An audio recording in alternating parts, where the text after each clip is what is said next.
আমরা দেখছি এই কথাগুলো যখন তাদের বের হয়ে যাচ্ছে, মানুষ যখন বুঝতে পারছে যে তারা বিভ্রান্ত ছড়াচ্ছে, তারা দেশের মানুষের মধ্যে বিভ্রান্ত ছড়াচ্ছে, এইটা যখন মানুষ বুঝতে পারছে এবং এটা যখন তারাও বুঝতে পারছে যে মানুষ তাদের চালাকি, তাদের ষড়যন্ত্র ধরে ফেলেছে, তখন তারা সরকারকে গিয়ে বলছে নিরাপত্তা দিতে হবে, নিরাপত্তা দিতে হবে, প্রোটোকল দিতে হবে, প্রোটোকল দিতে হবে।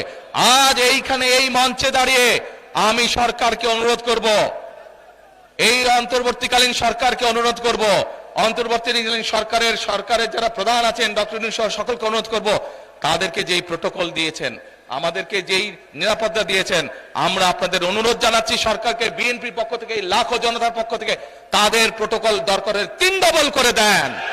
কারণ তাদের প্রোটোকল 3 ডবল করে দেন, কারণ তারা মানুষকে বিভ্রান্ত করছে এবং মানুষ এটা জানতে পেরে মানুষ তাদের উপরে ক্ষিপ্ত হচ্ছে। আমরা চাই না মানুষ ক্ষিপ্ত হয়ে মানুষ কিছু করে বসুক তাদেরকে। সেই জন্য সরকারের কাছে অনুরোধ থাকবে তাদের প্রোটোকল 3 গুণ বাড়িয়ে দেন, যা বিএনপিকে দেন 3 গুণ বাড়িয়ে দেন তাদের প্রোটোকল।